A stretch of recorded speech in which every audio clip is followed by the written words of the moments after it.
Welcome to Buddha at the Gas Pump. My name is Rick Archer. Buddha at the Gas Pump is an ongoing series of conversations with spiritually awakening people. We've done well over 600 of them now, and if this is new to you and you'd like to check out previous ones, go to batgap.com, BATGAP, and look under the past interviews menu. This program is made possible through the support of appreciative listeners and viewers. So if you appreciate it and would like to help support it, there's a donate button on every page of the website. And there's also a page for other ways to donate other than using PayPal, if you prefer that. My guest today is Nancy Rhines. Hey, Nancy, welcome. Hi. Thank you for having me on. Yeah, I feel like I know you pretty well. I've read your whole book, Awakenings from the Light, in the past week, and you have quite a story. So let me just summarize your story very briefly, and then you're going to elaborate. But, some years ago, Nancy had a very serious accident where a car hit her while she was riding her bicycle, and she was dragged under the car and could have easily died or been paralyzed, suffered rather severe injuries. Fortunately, she didn't die or get paralyzed.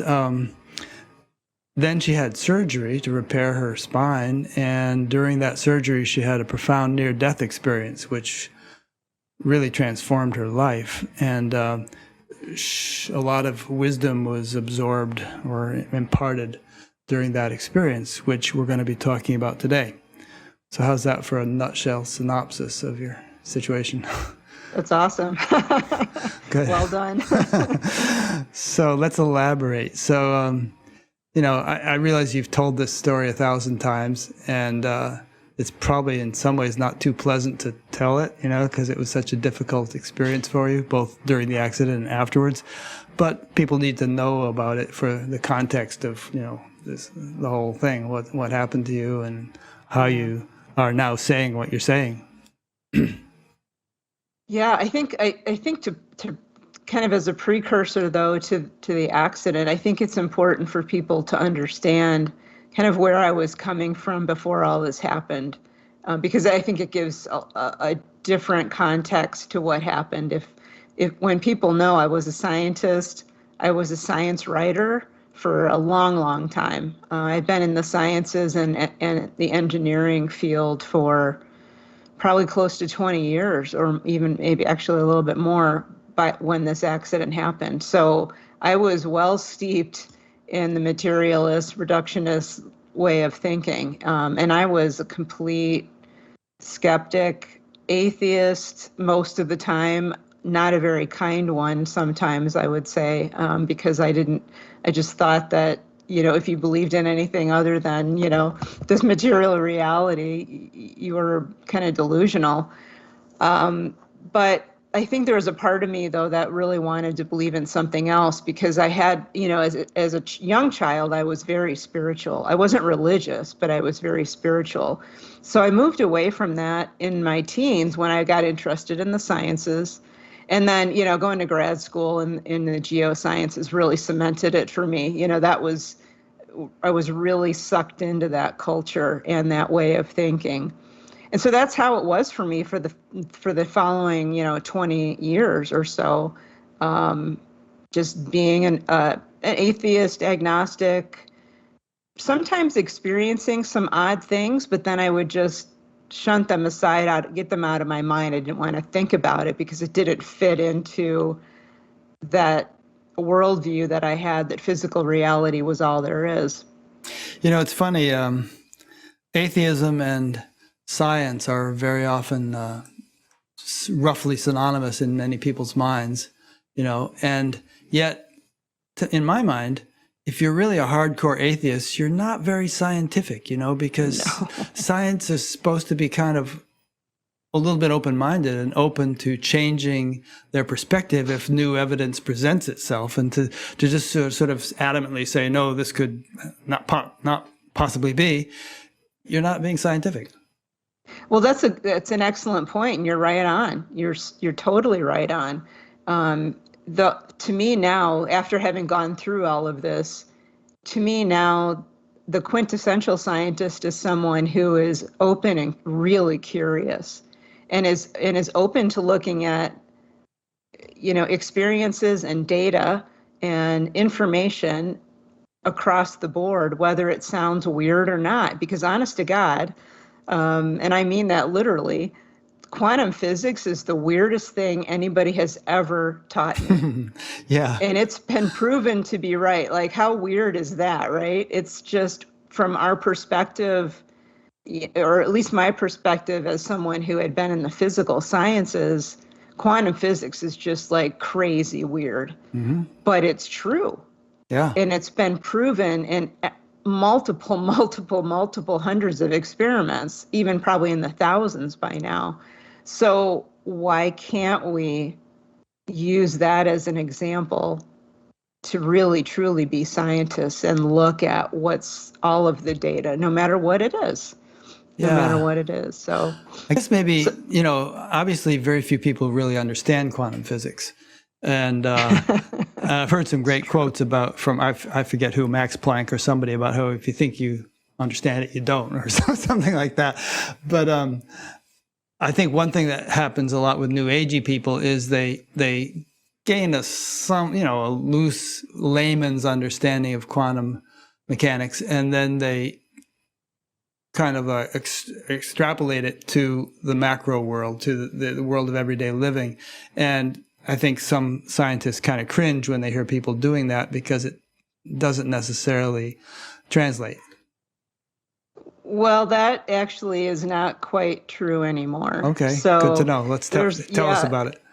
There are several scientists now, and I'm trying to think of, I'm like blanking on names, but Brian Greene is one of them. He's a string theorist. Michio Kaku, and there's a couple other ones. Thinking about I think Travis Taylor is another. But there's a lot of movement within quantum physics right now, and especially kind of the younger crowd, to look at those rules, or that stuff that happens at the very micro level, and see if it does actually influence the macro. And they're starting to find out that it doesn't just pertain to electrons or subatomic particles.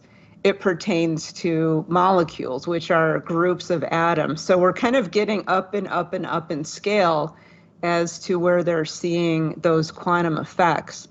But I think it's going to be years before they completely make that jump to say, well, here, we can see that it does affect the macro scale, and here's how. But there's an opening, and there's definitely curiosity, and there's some investigation and research. So that's a good sign, because we are all made up of subatomic particles and energy, technically all energy. So at some level, there are quantum effects going on everywhere. Yeah. And I think perhaps an even more fundamental point, and we'll get to your story pretty soon, but this is fun, is, the whole argument about whether the brain produces consciousness or consciousness is fundamental and everything arises from that fundamental field. And you're in Tucson, where they have that consciousness conference at the university there, or used to have before COVID. And you also told me you like Rupert Sheldrake's podcast, and he and some of his colleagues wrestle with this topic. But most, I'd say still the majority of scientists think that, well, the brain produces consciousness, and therefore when the brain dies, that's the end of consciousness, and therefore it's the end of you. But there's a flip side where people are saying, no, you've got it upside down. In fact, I have a friend who wrote a book called The End of Upside Down Thinking, Mark Gober. I've read that book. Yeah, I've interviewed him. He's a great guy. So why don't you riff on that thought just for a little bit? Well, I would have been in that brain produces consciousness camp, before this accident. So 7.5, 8 years ago, I would have been in that camp. That's where I was. Even though I had some bizarre experiences that were starting to make me question that just a little bit, then I'd shut the door on that questioning again, because it was just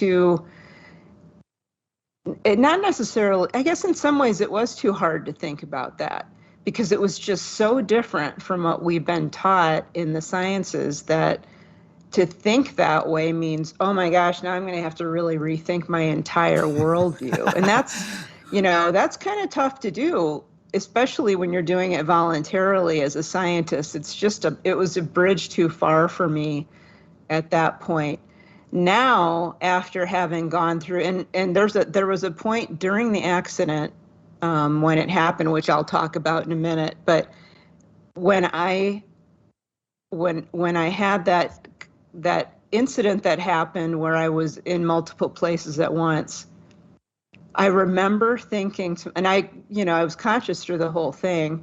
I remember thinking after this happened, that one point in the accident alone is going to change the way that I think about reality. And I knew that because it was so groundbreaking for me. So now, yes, to me, consciousness is fundamental. And I would say that I go a little bit further than my, former scientist would, and even a scientist who actually is a spiritual scientist. I've got a number of people that I know are like that, but I will even go so far as to say that yes, our consciousness is actually creating a portion of this reality, if not all of it.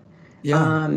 And that, to me, that's kind of where I am right now. I'm just trying to figure out how to touch on that and make that more tenable for people to listen to, more concrete. But that's where I'm feeling. That's where I'm going now. It's a gut sense that that's the way that this works, especially with people like Leonard Susskind and several others who are talking about this whole simulated reality thing. And they're coming at like simulated reality from the standpoint, again, of a atheist. I'm not. To me, and we can talk about this too, but this is another thing that occurred during my NDE when I realized that this reality that we're all living in right now is a simulation or an illusion or a dream or whatever words you want to use. None of those words really are adequate. But as soon as I had died and I got my consciousness, into that, what we might call the afterlife, which isn't the right word either, but I knew that this wasn't what we thought it was, that this reality is not the be all and end all of existence. And we can talk about that a little bit more. So no, I'm definitely into the consciousness is fundamental. It's all connected and it may all be one consciousness, so the non-duality thing. Yeah, because if there is an ultimate reality, then what are the less ultimate realities really made of? I mean, Yeah, if you look exactly. at them closely and you boil them down to their essential constituent, it all ends up being the same thing. And that's why the, Vedic tradition says things like, that alone is, and all of Right. this is that, and so on. Yep. Yeah, and I finally get that now. Yeah.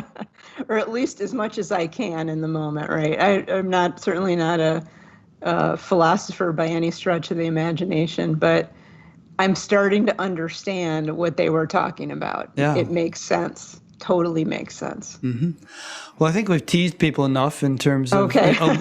alluding to your accident and your experiences you had during it. So you did mention that you had a few weird things happen in your life before then, which kind of challenged you a bit, but you brushed them aside. Are those worth getting into at all, or you want to go straight to the accident? They might be worth getting into afterward. Okay. Because I think that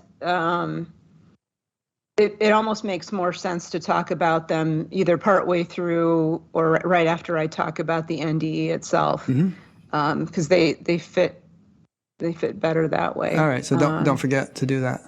Okay, I'll keep my fingers crossed that I remember. I'll make a note here. Weird things. Yeah, weird things would be good. Yeah, there's a couple of them I think that are worth mentioning. Okay. Because they're sort of related to all of this. But Yeah. So it's been about 7.5 years ago now that this accident happened. It was in January of 2014. At that point, I was living in the near Boulder, Colorado, so in the kind of the northwest suburbs of Denver. And the climate out there, for those who don't live in that area or don't know the climate, in the wintertime, it's often the case where we could go out on bike rides during the middle of the day because it wasn't really all that cold. Yeah, and then the next day you could have a foot of snow. Right. And then the next day Yeah. it's 70 degrees. Exactly.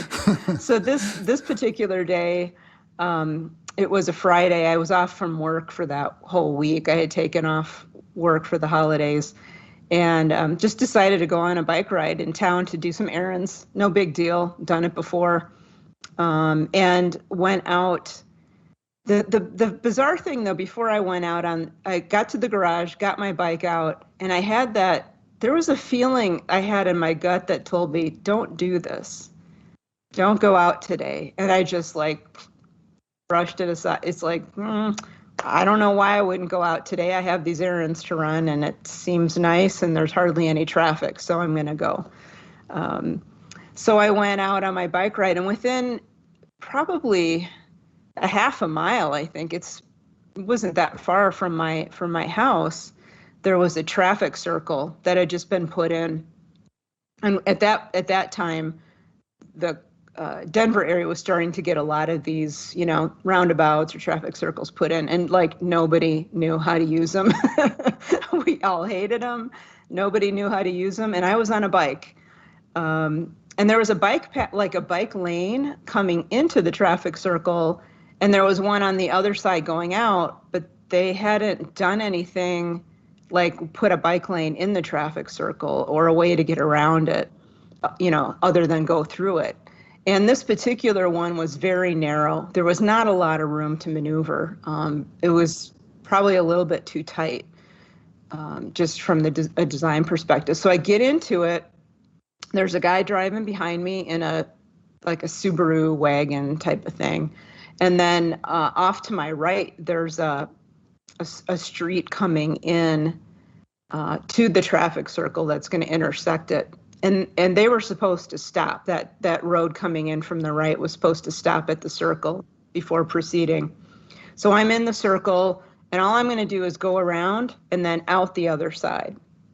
So I was just going to go straight, basically try to go straight through it.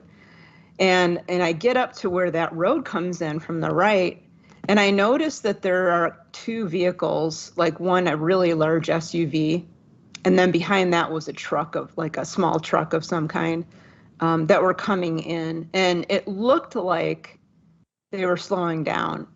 And I'm kind of watching them and watching where I'm going. But at the last minute, I could tell that front vehicle, the big SUV, which turned out to be like a Tahoe-sized vehicle,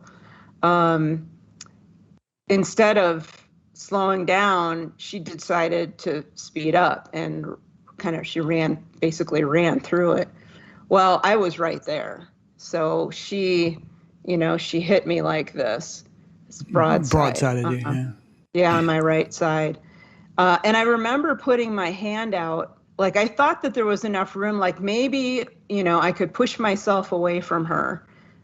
This was beyond thinking at this point, but I was trying to push myself like this off of her.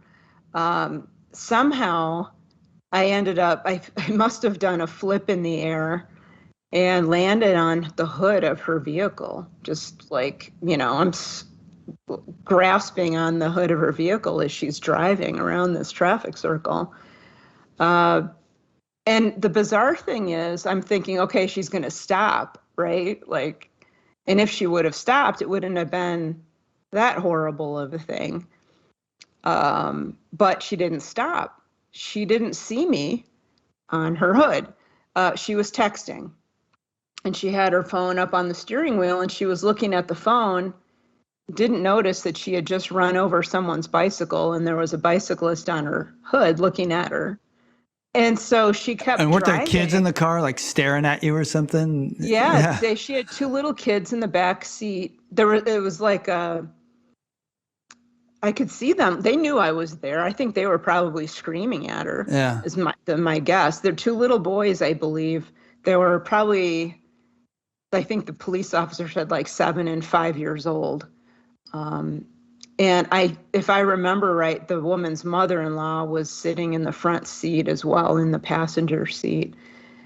But none of them could get her to stop. Like, this woman was bound and determined to keep driving.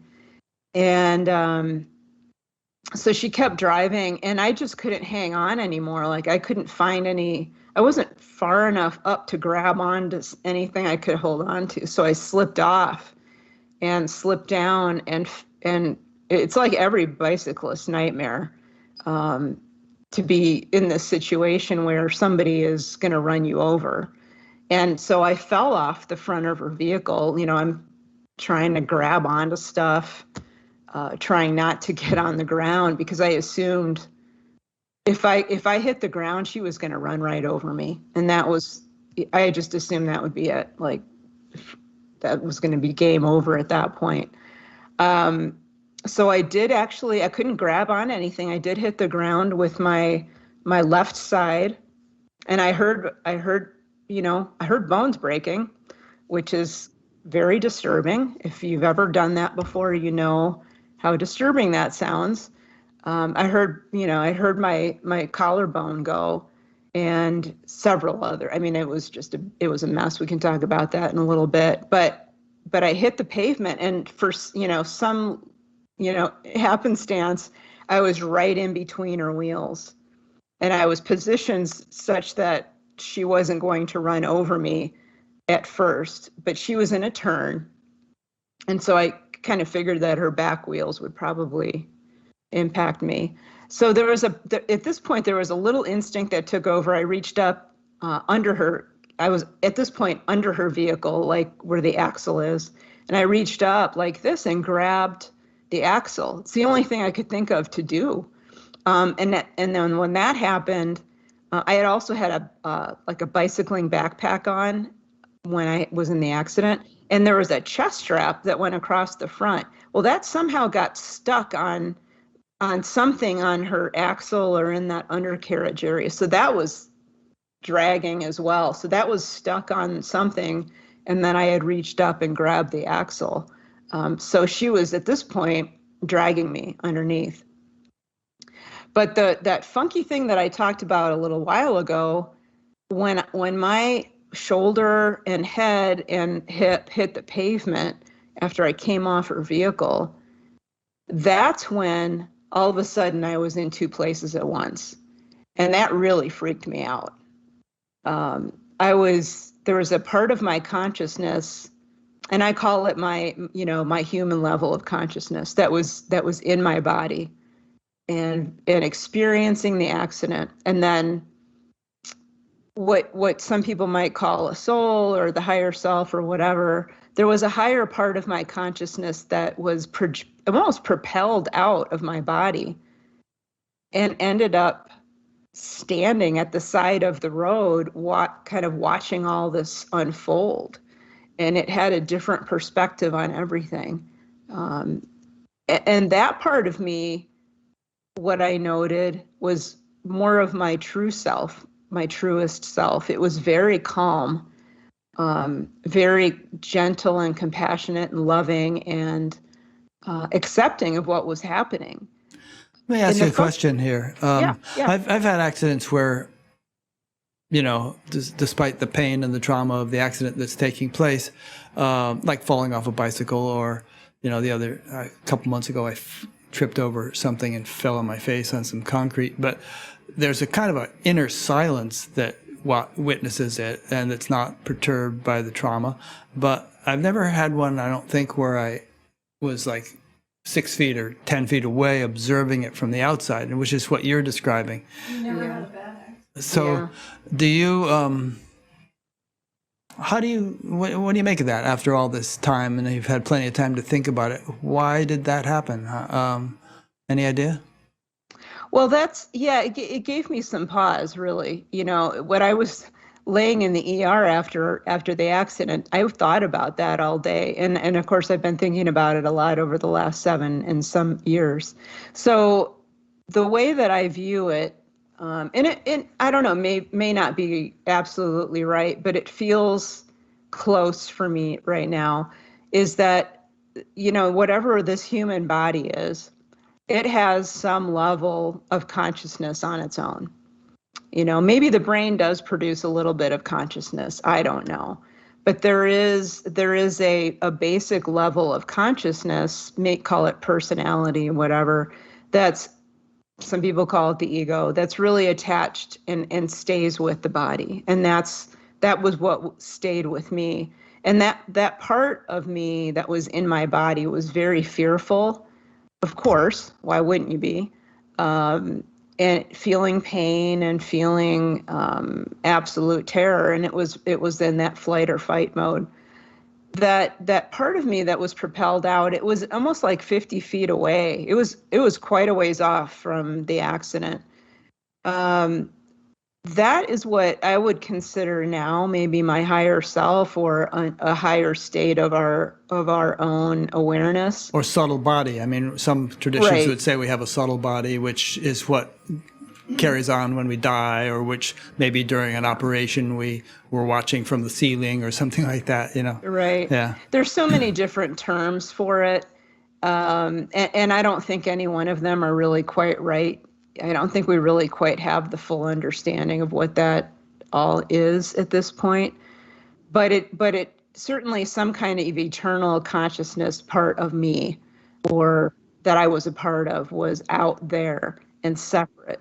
Irene just sent me a comment that said it's quite common for people who have severe trauma to, leave their bodies or witness it like that. It's kind of the ultimate coping mechanism. I think it's a savior mechanism. Yeah. It really is. But for me, it was definitely two very different states of consciousness. One was fearful and traumatized. The other one was very spiritual, very aware, very connected, almost knew the future, and knew that everything was going to be okay. Kind of reminds me of Woody Allen saying, "I don't mind dying, I just don't want to be there when it happens." So it's kind of like you're not there, you stepped out. Well, I think that's really what happens for a lot of people. From my experience of working with people who are in the dying process, I think that eternal part of their souls, if that's what you want to call it, moves on well before the body actually physically dies. I've seen that many, many times. And we can talk about that, a little bit later when we kind of wrap up what I've done since then. But Sure. But I think that's, to me, what it represented was showing me these two different levels of the conscious body. And that's when I started to really think about and understand that my worldview could very easily change just as a result of that alone. I remember thinking that to myself a lot, that especially over the next few days, that was just so, that wasn't anything they taught me in school. They didn't teach me that, consciousness can be outside of the body. And getting details that I couldn't have seen from my physical body. There were things that I saw from outside that, being stuck under the truck, I couldn't physically see with my physical eyes. Yeah. Isn't that interesting? It's like we have senses in the subtle body which actually don't need a physical body to operate. In fact, Right. I've heard of people who were physically blind, eyes totally ruined, who actually somehow had the ability to see because they were so tuned into that subtle body. There's one guy who could ride a bicycle through an obstacle course with his head completely wrapped in a turban and stuff like that. Yeah. Well, I can understand a little bit more now how that kind of thing happens. Yeah. I can't do that myself, No. but Don't try this at home. yeah, I don't. All right, so we left So- you under the car and continue. Yeah. So what I didn't like, what my body consciousness didn't know, but my soul consciousness saw from outside, is that the guy that had been in the truck behind this woman got up to the traffic circle, and he somehow managed, he saw what had happened. And he managed to drive his truck around the traffic circle the wrong way Wow. to try to head her off, Amazing. which was pretty dangerous Yeah. maneuver. But he was bound and determined he was going to stop her, and that was really the only thing that stopped her was him Yeah. blocking the road with his truck. So I'm so grateful for him for doing that.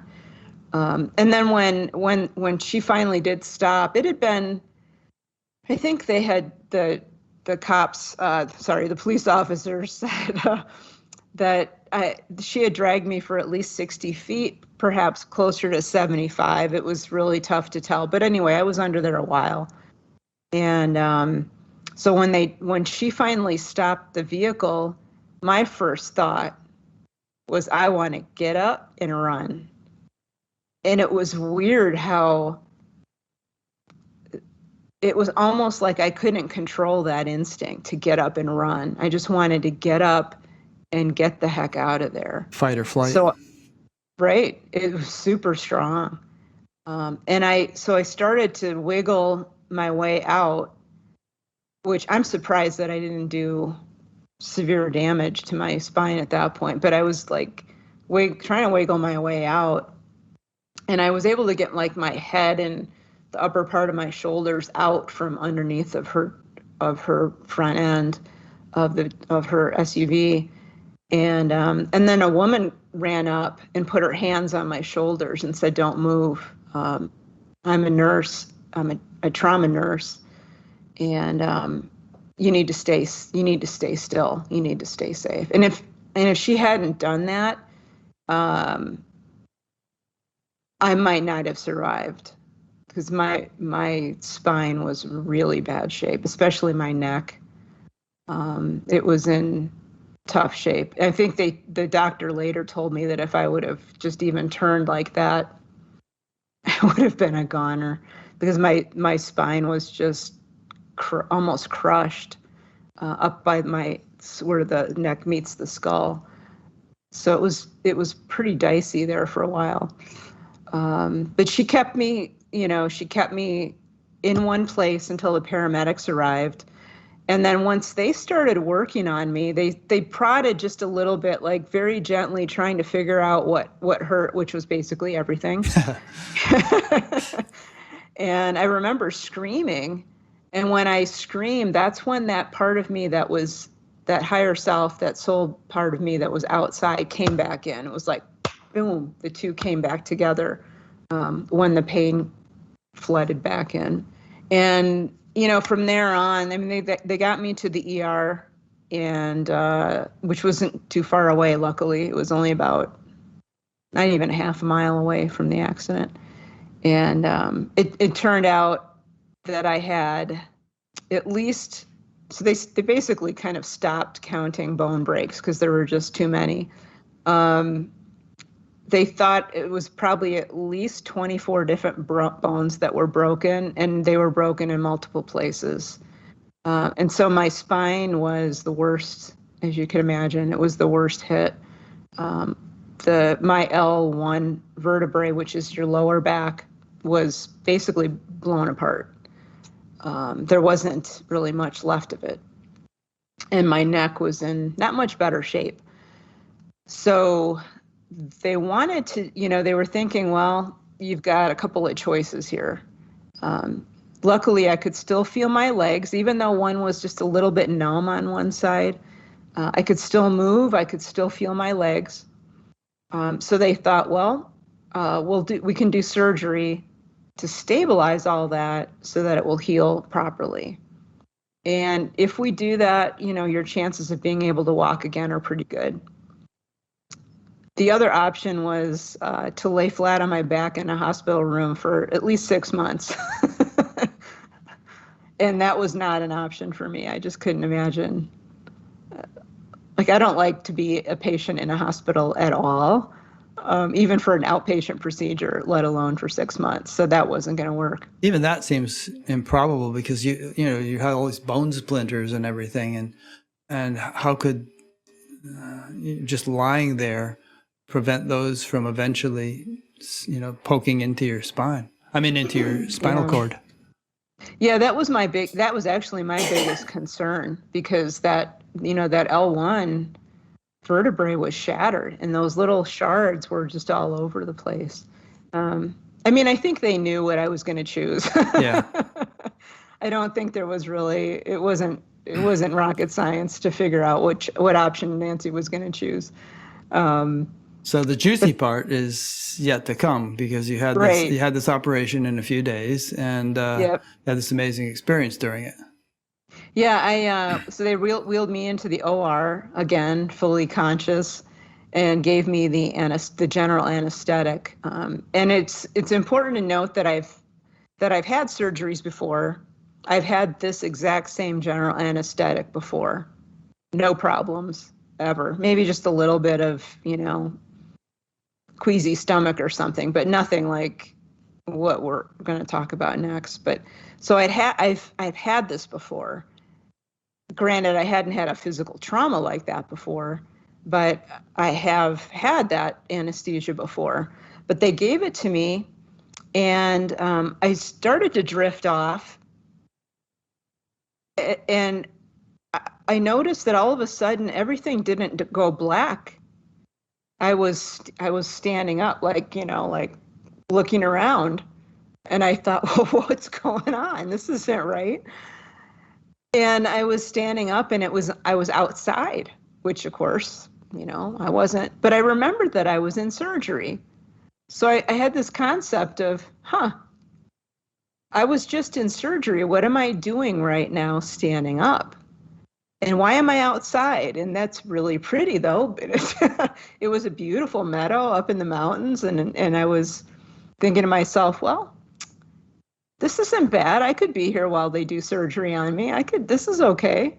And then I started noticing weird, like what I would call weird things. I started feeling very peaceful, but it wasn't like it was me. It was like peace was an energy that was coming into me from the outside.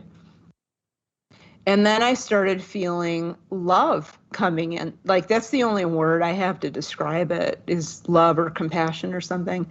It was like it was coming into me from the outside. Like if you're going to stand in front of a fire or fireplace on a cold day and you feel that warmth from the fire kind of radiating through you, that's what this was like. It was like that warmth from a fire, but it wasn't warmth. It was compassion and love and acceptance. And that's when I started to think, well, this isn't normal. I don't remember anybody talking about this during surgery, and I've never had this happen during surgery. I wonder if I died. And I'm going through this whole, trying to tick off things of what could be happening. And there was that moment I thought, well, wait a minute. If I did die, what's this? I don't believe that anything, it happens after death. What is this place? What am I doing here? And then I went back to my programming that I had as a little kid, because I grew up in a Catholic family, Irish Catholic family for the most part. And I went back to my, the schooling that you had in Catholic grade school, which I went to, which always told me that, if you don't believe in God, when you die, you're going to go to hell. And so I pulled back on that and went, wait, this isn't making any sense, because that my training teaches me that I shouldn't be experiencing anything other than hell at this point. Why am I being accepted into this place of love? And I was just struggling with what to do with all of this when there was it was a voice, but it wasn't like a physical voice. There was a voice that came through, and it was just kind of generically saying, "This is your home. Welcome home." And I thought about that for a while, and then I kind of started to remember, oh wait, and I was almost like I was looking down. There wasn't anything to see down below me. I was just like looking down thinking, wait, that's right. That life that I just came from, that wasn't real. That was the dream. This is my home. It was like starting to come back. Oh, yeah, now I get it. This is real. And I really started to weep. It was just so beautiful. I was so accepted, but just remembering that I was finally home, it was just so beautiful. I just was so happy to be back. And it was about at that point that I started to see what I would call it. I just call it a spiritual being, a being just of general, in a very general, vaguely human form, kind of vaguely a woman, but she said, that's not really who I am. It's just a cloak I'm wearing to make it easier for you to communicate with me. But so some kind of a spiritual entity or spiritual being came up to me and said that she was my teacher or my guide. I prefer the term teacher now, but she was my teacher, and she would help me learn what I needed to learn. Did you get the impression she was saying that she was your teacher for that moment, or had been your teacher for a long time or something? Had been my teacher for a long time. Okay. That was the sense that I got, and I kind of remembered her. It was more like, oh yeah, I kind of know who you are. Huh. Like there was a vague memory there. Do you think everybody has a teacher like that that's assigned to them, or perhaps each teacher, such as her, has a dozen people that they look out for, or anything? Any thoughts on that? Yeah, probably multiple. I know. I mean, I asked her about that a little bit, and she definitely said it's not a one-to-one thing. So she has a lot of different people that she helps, not just me, and it makes total sense. Given that time doesn't really exist in that state of being the way that it does here, so there's not a sense of linear time. It's just now.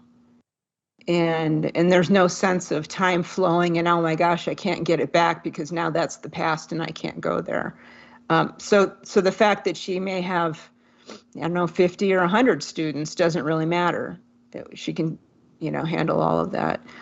So she told me that, she was going to help me remember and learn what I needed to learn. And I got stuck on the, and you're going to go back thing. I did not want to go back to that life. Not only was I scared, I was scared of what my body would be like.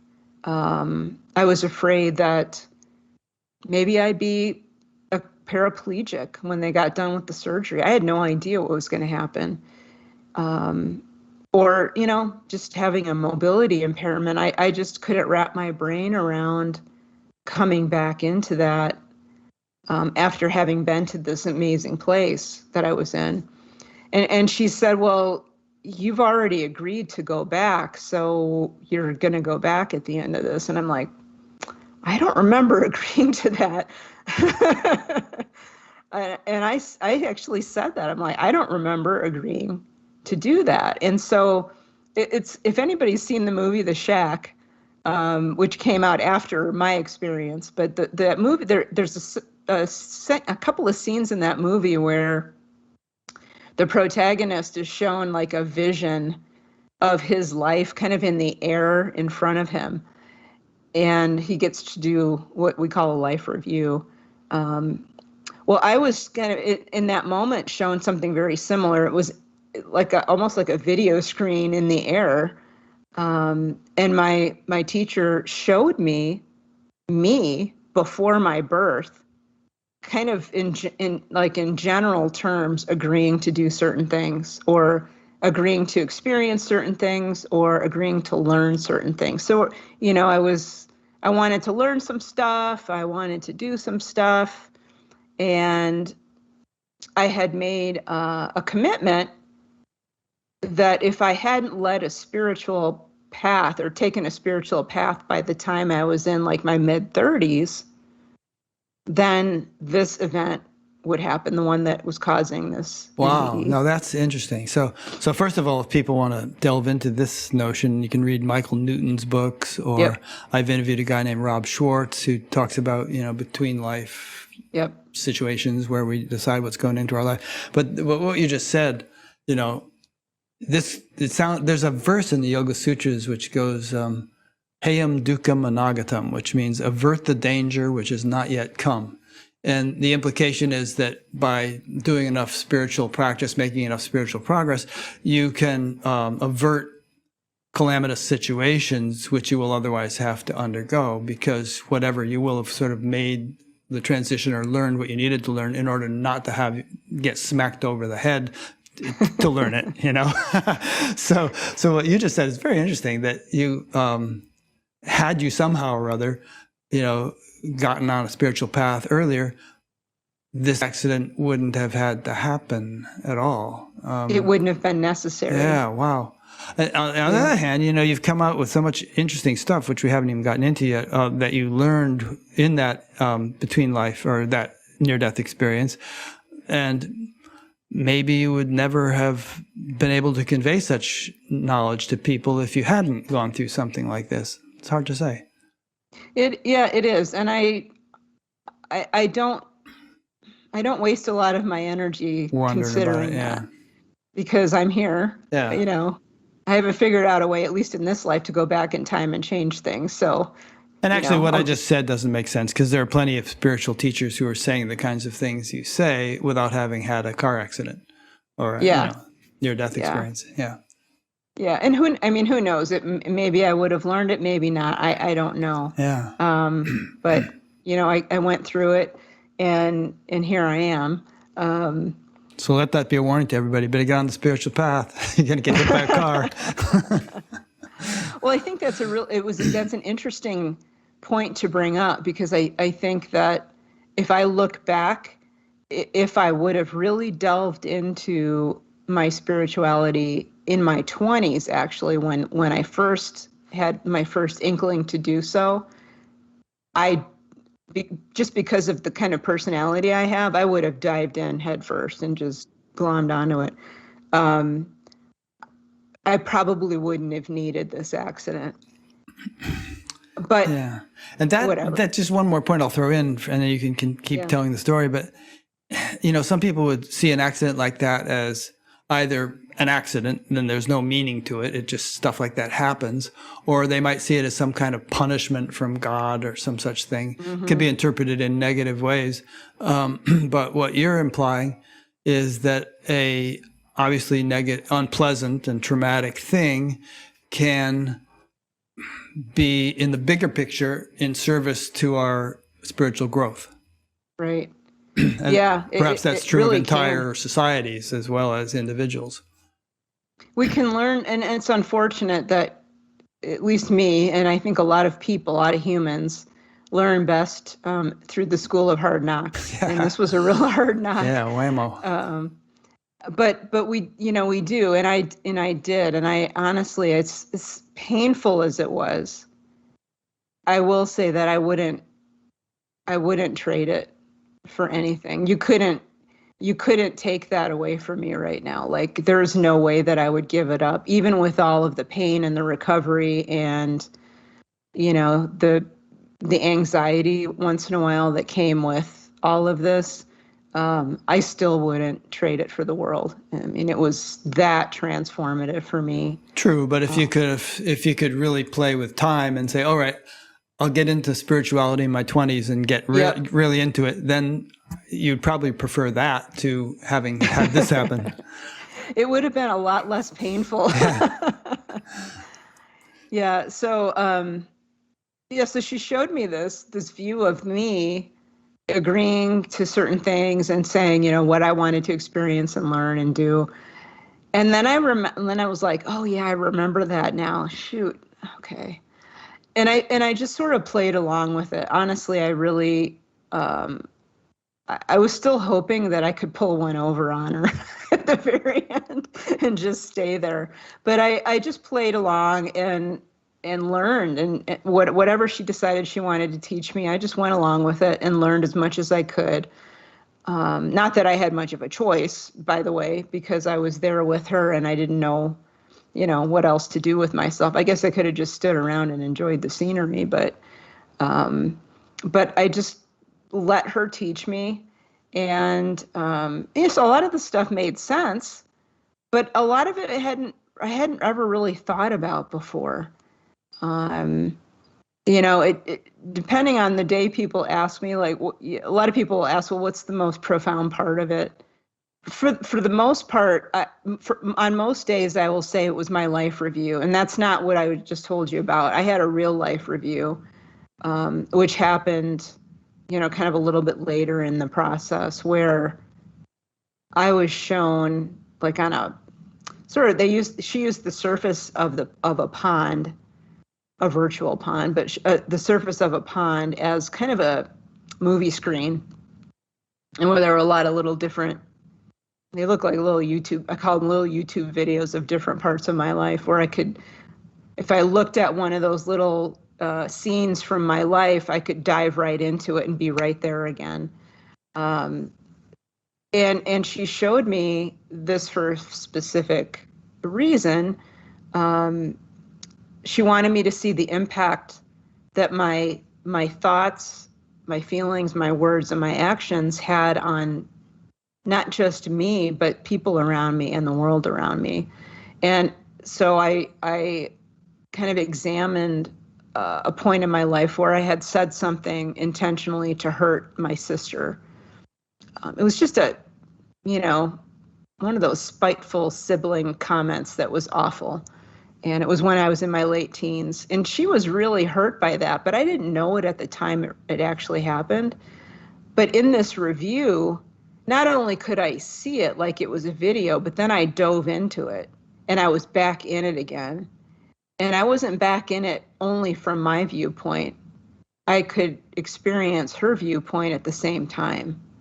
So I was experiencing her hurt and her feelings of betrayal at the same time. And this always gets me. At the same time that I was spewing this garbage out at her, I could feel like it was me, like I was being just hit with the stuff that I was spewing out. And I could just feel how horrible she was. She was just devastated by what I said. And to me, it wasn't that bad, but to her it was. And I had done it intentionally. And you never realized that until you had this during an NDE. Yeah, and part of that teaching was just how connected we all are. I can't say or do anything without it impacting someone else. Even if you don't want to think about it, it still impacts other people. And so today, that whole lesson around that I learned during that life review really, really, truly does impact the way that I deal with other people just on a day-to-day basis. Sometimes I slip up and, get a little bit out of that conscious state, but I'm hyper aware of how what I say and do impacts other people. It doesn't mean I'm a doormat or anything like that, but you can certainly take an extra couple of seconds to be kind to someone, and not, rip them apart. So it's a more conscious way of communicating that I have these days as a result of that one experience. Did you go through a lot of little vignettes like that in your NDE, or was that just were there dozens of them and you went into this one and this one and this one? Or? Yeah. Okay. Yeah, I usually just talk about two because it doesn't really do any good to talk about each individual one. But so that was a negative where I said or did something negative and saw how that impacted other people. And then there was always a balance. That was always balanced out with something good, something positive, something loving. And that one was balanced out with a time that I was at the grocery store, and it was during the Christmas rush. It was just like a few days before Christmas one year, and this was in the Boulder area. And the teller, the checkout person, was having a really bad day, I could tell. There was screaming kids, and the woman that was in the checkout line ahead of me was, honestly, she was being really nasty. I think she was having a bad day, so she was just taking it out on the checkout woman. So when I got up to have my stuff checked out, I just looked at her and gave her a big smile and said, thank you so much for doing such a good job and for being so patient with everybody. I know I really appreciate it, and a lot of other people do too. So just giving that little bit of love as much as I could to help her feel better, I was able to feel how much that lifted her up just in that moment. It really helped her. It lifted her spirits enough that she could go home on a positive note and not take that negativity with her home to her family. Yeah. In your so book, you explain again, nicely how the influences of our actions spread out like ripples on a pond, and how they can, cancel out through destructive interference. They can cancel out the ripples of negativity that others might be emanating. Yep. And there's no limit to their, I think that every influence we generate ripples out through the whole universe, actually. Yep, it does. And it might be hard to understand the mechanics of that since we're, separated from things by light years, but I think they do. Yeah, they do. And that was another piece of this teaching is, your words and actions go out and influence the physical world, yes, but they also have a spiritual energy, a spiritual echo that goes out as well. It isn't just on the physical level, it's on all levels, and it goes out just across the universe. So, you can do I still do meditations pretty much every day. I guess I don't know if they're considered meditations, but I do send out energy, loving energy to at least my neighborhood, as much as I can, because that stuff really does make a difference. It really does have an impact. So that was, I think that for the most part, that life review overall was probably the most transformational aspect of this, because it was just so obvious and visceral, and I could experience other people's thoughts and feelings. Like, how does that work? And, well, it works because we're all connected. We're all one, especially at that spiritual level. It's interesting how people who have NDEs often report having life reviews, even though they're not going to die. And the guide that has met them knows they're not going to die, but it's time for a life review, Yeah. Well, I think it's a good way to get yourself set back on a good path when you come back. Yeah. It's like a tune-up or something. Right. Do you remember? You got to remember this lesson. Like, this is an important one. If you don't learn anything else, learn this. Just how connected we all are. That was my biggest lesson. And how much you can't, there's no separation, really. There is no distance. It's all one. It's all love. It's all compassion. But yeah, a lot of us have to have that, I think, to get ourselves back on a healthy, good, conscious path when we get back. And those, every ND, well, I'm not going to say every NDE I've talked to. I would probably say 90% of the ones that I've spoken with personally will say that their life review absolutely was the most transformative thing, if they have one. Some, but yeah, it's profound. I sort of wish I could, there's a part of me that wishes I could figure out how to allow people here in the physical to have one of those without dying first.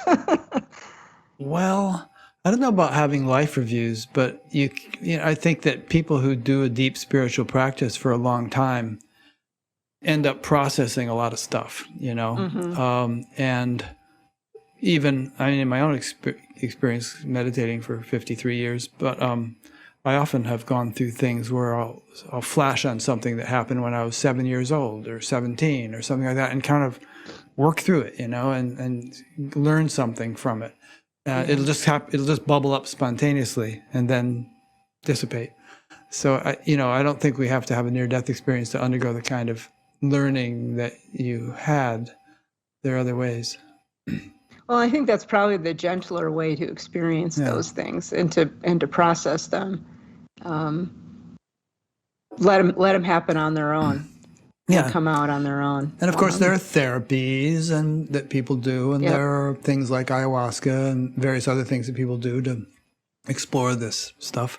And everything has different effects. But yeah. So that was I would again say that was probably the most transformative one thing. But the teaching was all interconnected stuff. It was about love. Not just loving other people, but being love, giving that love energy out on a daily basis. Loving yourself, because that's important too. A lot of people are good with the loving others, and they're not so good at loving themselves. Can you really be good at loving others if you don't love yourself? I mean, well, they think they can. They think they can. And I think to some extent people can feel maybe kindness or compassion toward other people without loving themselves. But I think that deep love is probably not accessible until you really fully embrace who you are and love yourself. And that was hard for me. I went into this experience not really liking myself very much. So I mean, that was directed at me. I understood what people meant. Like, I just didn't have that view of me as a worthwhile person. So there was, that was another one.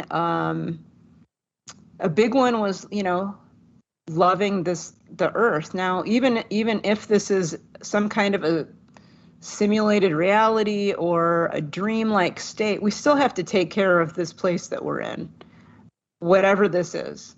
And that was a big part too of what I was taught, was not that I wasn't loving the earth or loving the planet or whatever, but one of those messages was really for us as a society, as a humanity, to learn how to get back to that place where we saw the earth as a part of us. We took care of the earth as if it was us. So that was a big deal for me. Yeah, some people misinterpret Vedanta to say that, the world is an illusion and we shouldn't really take it very seriously. But really, in traditional Vedanta, they have a term called Vyavaharika, which means transactional reality. And it refers to the world that we live in, which, is not ultimately real, but it's relatively real, and it needs to be dealt with seriously on its own level. Render unto Caesar what is Caesar's. So, I think it's a misinterpretation of some of these spiritual teachings to just sort of brush off, human concerns and earthly concerns as being illusory, and it's kind of a spiritual bypassing kind of thing.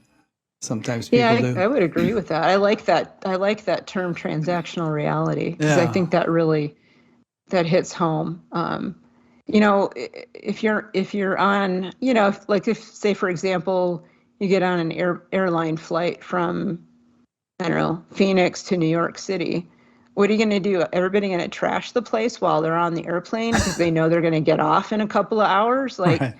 No, that's not what you do. Well, these days, some people actually do that, but I know, like, that still breaks my heart. But, but that's how I look at it. Like, it doesn't matter what this reality is. Ultimately, we're in it now, and we're in it for kind of a long time. And our kids are going to be in it, and our grandkids. So let's take care of it. Let's see it for what it is. It's a part of us. We're all one. It's not separate from us. We're a part of it. Also, I think it's not an accident or a fallen state or something that we're here. It's a school. It's a learning. Yep. It's a learning opportunity, and actually a precious one at that. people might want to watch an interview I did a couple weeks ago with a guy named Christian Sundberg. I won't go on into it in great detail, but we did in that interview about how it's a rare opportunity to have this human life, and there's tremendous potential of what one can actually achieve in one's spiritual evolution. And so, take advantage of it. Yep. Yep. It is. It's an awesome opportunity. Yeah. So that's, those were the first three ones. I'm going to open up my book because I'll pull them out in the order that I wrote them in here on. Another one, and a lot of these lessons or teachings were just, they're woven through my whole experience. So it's not like, okay, now we're going to learn about the earth. Now we're going to learn about love. It was just all woven together. And I pulled them out as separate topics just to make it easier for people to understand in a book form. But so when I talk about this stuff, realize that these concepts were just littered through or woven through the entire experience. And I'm doing my best here to kind of pull each one out as an individual lesson. Yeah. And I got the impression that when you're having your NDE, it wasn't like the guide was speaking English to you or something. It was more of a psychic transmission or just a nonverbal heart-to-heart or soul-to-soul resonance or something that was, right. Yeah. Yeah, that's a good point. It was a little bit amusing. There were times when I just couldn't understand that communication you just talked about. I call it now, it was like beyond telepathic. It wasn't telepathic. It was soul to soul. It was concepts and visuals and feelings and ideas from who knows when and who knows who, all coming together almost like into my heart region. That's kind of where it felt like it was coming into. And sometimes that information was coming in so quickly that I couldn't process it. It was just overwhelming. And sometimes I stumbled, sometimes I took a step back. And so my teacher said, okay, well, I'll just tell you. So then she tried to vocalize it in English, and it was just like, I can't believe I have to do this. I could just see her like doing this, like, oy vey. But I will. So it was that we had a little bit of we kind of had a joking relationship. It was very fun and very, very friendly. Like we'd known each other for a very long time and we could joke around. But she would get frustrated sometimes, and like sometimes would just like cross her arms in frustration, like, oh my God, I can't believe that I have to tell you this. But that's the way it happened. And there were times when I could hear or feel communication coming from someone else other than her. Like she was a filter or a funnel for other voices that were there. And I asked her about that. I said, well, I only see you. Why am I getting the feeling that there are other people here in the background? And she said, well, there are. There's, I don't know, it was like 1,000 or something. It was a lot. Wow. And they want to talk to you, but because I was in an in-between state, I wasn't fully dead and I wasn't really alive, I couldn't handle that level of communication. I could barely handle the one-on-one with her. So she acted as kind of the filter or the relay for a lot of that so that I wouldn't be completely blasted by it. I sometimes get the feeling that someone having an NDE like yours is a kind of a special event on the other side. Like it doesn't happen every day that you're going to have somebody like that you're going to be, who's going to go back.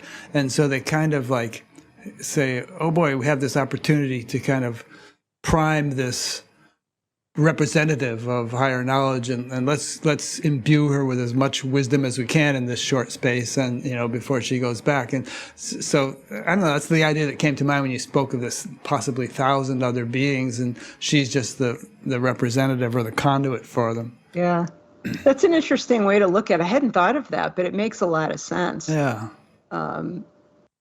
let's give her as much as she can handle.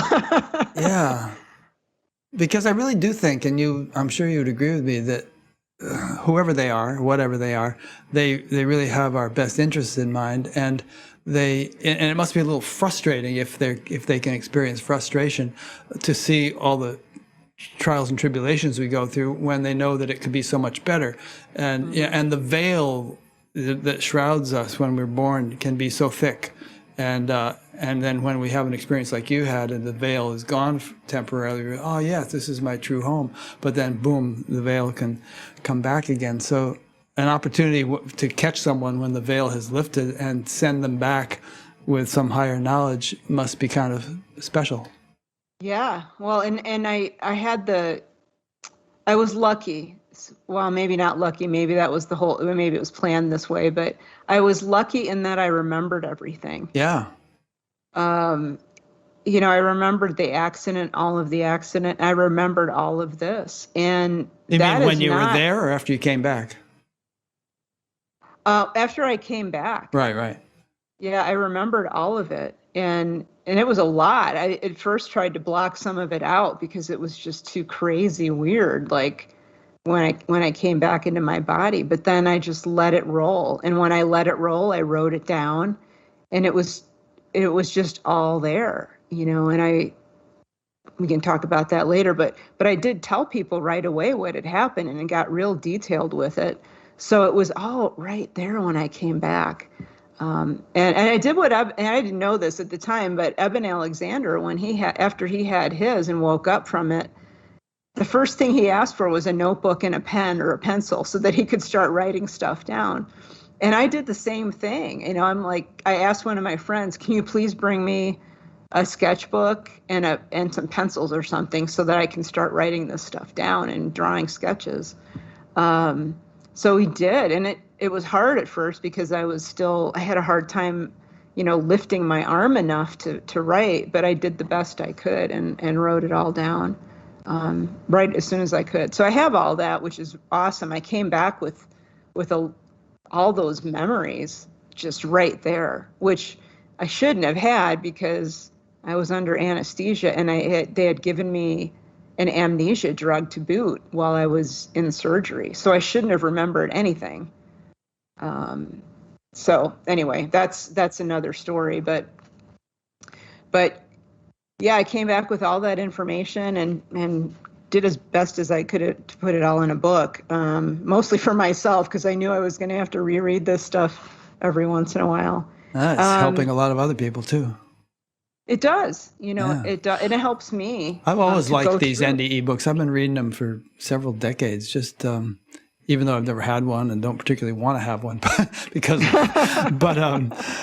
it's just, it kind of thins that veil that I was just talking about. You just get a visceral sense that this deeper reality is not that far away. And that this life is not so short as you might think, that there's a much kind of more long-term reality to our existence and all that stuff. It's handy to have that perspective as we go through life.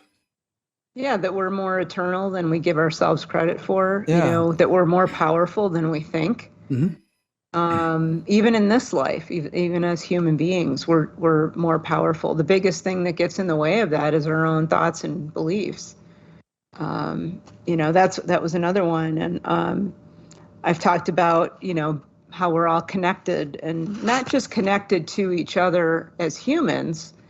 This is a hard one for a lot of Westerners to really understand, but connected to what we would call other animals, the rocks, the trees, the landscape, the air. Everything is all part of this spiritual consciousness, all of it. Whenever I've given talks in the Midwestern U.S. And have had people from the Sioux Nations in my audience, and then afterward we'll compare notes, and it's like, well, that's what they've been taught, for many, many, many, many generations. Yeah. Uh-huh. And it's just part of their culture, and it's part of the culture of a lot of indigenous people. It's something that we've forgotten for a lot of, Western, Caucasian, European-centric people, that we are connected to everything around us. Yeah.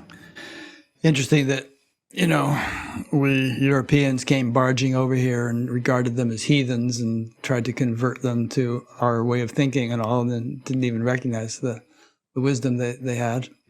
Yeah. Yeah, it's a shame. That's one of those heartbreaking things for me. Yeah. Here's a comment from someone that pertains to something we were talking about a few minutes ago. This is from Helena in Montreal. She says, I remember Paramahansa Yogananda said, if one is following the spiritual path, even if there's past karma creating an event which is supposed to happen, the impact or outcome would be annihilated to a minimum instead of serious injuries, only a scratch. Yeah, back to that same point. Yeah. Now I wish I would have read all that before my accident. Oh, well, all is well and wisely put, We learn it in different ways, right? We do. And, if you hadn't had anyway, we've already gone through that, but Yeah. you've been given a certain assignment and here it is. Yeah, here I am. Mostly, it's mostly just the main message for me was to come back here and get your life back on track and live a really good life. Learn how to live a good life. Learn how to be love. Learn how to, show others love, show yourself love, be compassionate, while at the same time not being a doormat. Just how to do all of this stuff. If all I did was spend the rest of my life putting into practice what's, in this one book, then that for me is a life well lived. It's hard because when I came back, it bothered some of my friends and family. And I lost friends because of this, and they just couldn't follow along. Because you were saying this woo-woo stuff, you mean? That bothered? Yeah. I went over to the woo-woo side of the house. Yeah. But the funky thing is that now that it's been 7.5 years, I've had a lot of time to think, especially the last year and a half with, COVID. It's not that there shouldn't be this separation or this gulf that we have between the spiritual people and the scientific people. There shouldn't be this gulf that we have right now. And I know that viscerally that should not be there. Mm-hmm.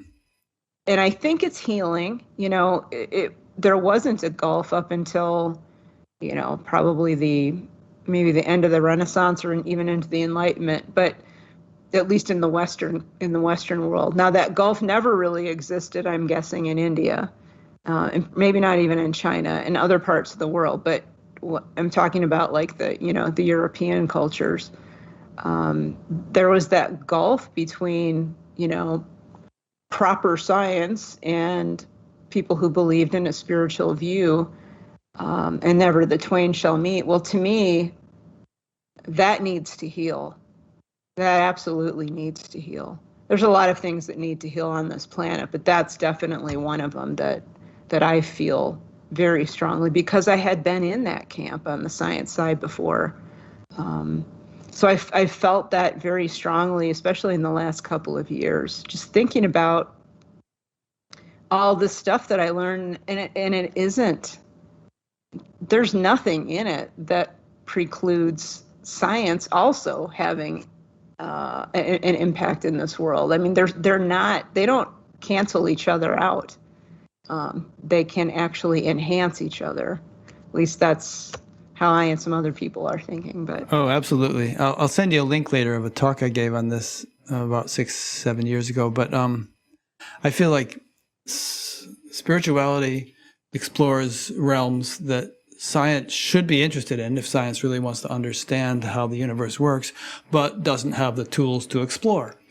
And, science, on the other hand, offers an empirical, rigorous way of thinking, methodical way of thinking that can save spiritual people from getting lost in imaginative, fanciful realms that are not what they are actually looking for.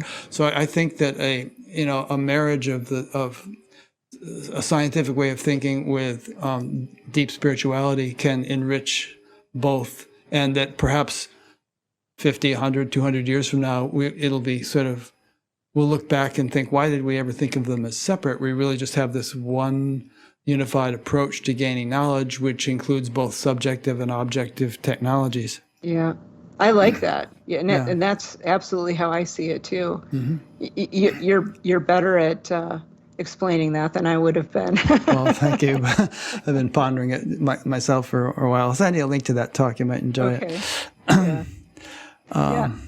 So yeah, we can go into some of these a little. I mean, we can just glance through some of anything them. that comes to mind. Yep. Yeah, and another one that was really strong for me was, well, let's just say, what's coming to me right now is intuitive abilities. So listening to your heart, listening to that intuitive sense that we all have, and I really do believe that we all have it, but some of us listen to it and others don't. And I've had, like we've alluded to before, I've had that all my life. I just didn't want to listen to it. Right. And if we ignore it, we tend to numb it. And if we listen to it, we tend to enhance it. Right. Yep.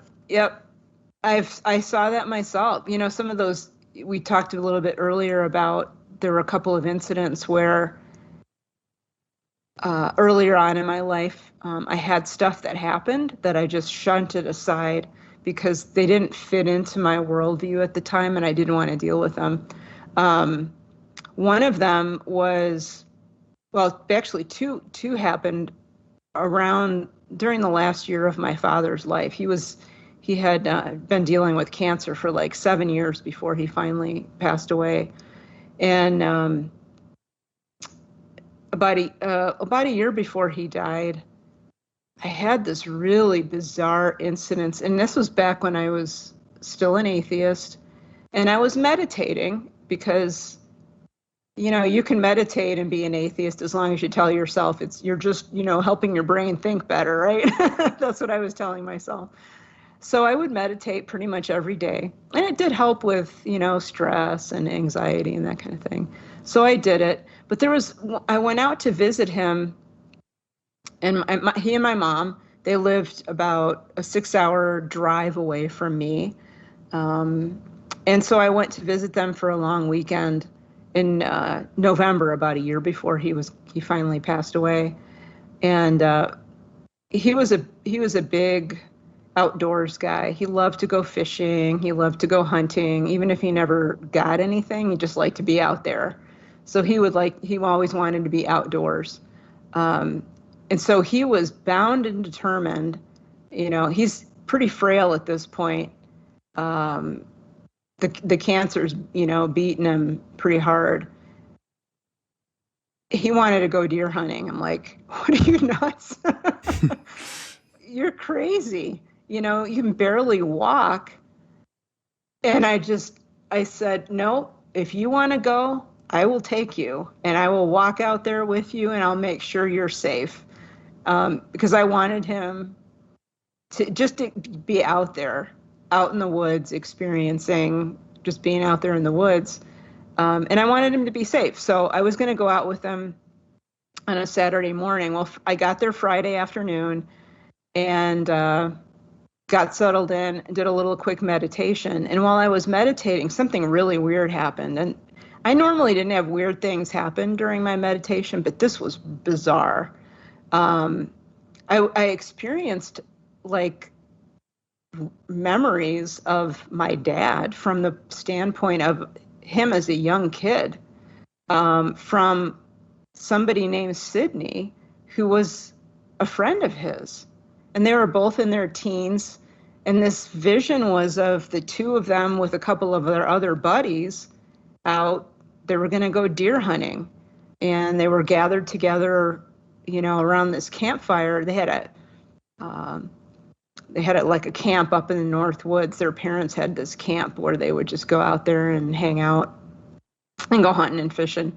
So they were up there, and I was seeing this whole thing happen from the standpoint of this young man named Sidney. And they had this back and forth conversation. And I didn't know, I mean, I didn't know a Sidney. I'd never heard of my dad's friends. I knew a couple of his friends from when he was a kid, but certainly not a Sidney. And then there was it flashed from there to Sidney was in Korea. He had been not drafted, he had volunteered and gotten tour of duty over in the Korean War and was killed in action in Korea. And I saw the whole thing. I mean, I was there experiencing it, like right there with him. And I came out of this and went, what was that? I thought maybe I was making it up. That was the first thing I thought. I've never heard of this, Sidney. What is all that? So next morning, my dad and I go out to the woods, get out of the truck. And I knew I couldn't talk about this in front of my mom. She would have freaked out. So I said, there's something really weird that happened to me last night. I really need to just ask you about this. And he said, okay. Because I knew he had some bizarre beliefs that he wouldn't talk about a lot, but I thought maybe he'd be open to listening. So I said, did you ever know a kid named Sidney? And he just did this shocking look. He said, how do you know about Sidney? And I said, well, I think he came to me yesterday when I was meditating. And he said he used to call you Willie because my dad's name was Bill. And I could just see the blood drain out of his face. Wow. And he said, I've never told anybody about Sidney. How did you know about him? I said, well, he came to me yesterday. I said, and so then I relayed the conversation that they had over this campfire at their camp, when they were going deer hunting. He just was like a ghost. He was just so white. His eyes were like saucers. And I said, well, I think he just wanted me to let you know that he was okay. He wanted to say that he had actually told me, tell Willie, my dad, tell Willie that I'm sorry that I wasn't able to get back from Korea. Oh, he died in Korea. Yeah, he died. He died see. in a firefight in Korea. Wow. And apparently he felt bad about that because they were best friends. Yeah. But no, he never told my mom about Sidney. He never told anybody else. So the fact that I knew about this kid was crazy. That's really cool. And this happened before your accident. Yeah, this happened. Yeah. Oh boy, I was only 34, so 12 years before my accident. So yeah, you really had something going on. Yeah. You were destined for some kind of spiritual breakthrough. So and I had that happen, and then I thought, I didn't know what to do with that. I didn't know who to ask. My husband at the time wouldn't have, he was an atheist too, and it just would not have been something I could talk to him about. And so my dad and I just shared that, and I said, I don't know what to make of that, but he came to me and he said he's okay, he's sorry. I don't know what to do with it. And so I just dropped it. It's not that I forgot about it, I just didn't know what to do with it. So I just set it aside and let it go. I was just so consumed with, where my dad was and his illness that I didn't have much of a emotional space to really think about the implications of stuff like that. Yeah. Yeah. Huh. And then, the morning that he died, again, I was 6 hours away at my home, and kind of knew that it was coming at some point soon, but I woke up at 4 a.m. and I saw him standing at the foot of my bed. And then I just saw him kind of disappear behind a curtain almost. It was like he was walking behind a curtain and then was gone. And then I'm like, oh, that was him. He just died. And then just as I said that to myself, the phone rang. And it was my brother calling us and saying, Dad just died. So when I went over there, it took us a while, obviously, to get over there, but um, when I walked in the front door, and this was, again, it was one of those things that was just like challenging my view of the material world. I could hear music, and it wasn't coming from the house. Nobody else could hear it either, which so I was thinking, well, I must be hallucinating. But it was this ethereal, beautiful choral music that was just everywhere, and it was joyful. It was so welcoming and joy-filled and peaceful. And I heard it for about, I don't know, 20 minutes, a half an hour, and then it kind of faded. But that I heard that again.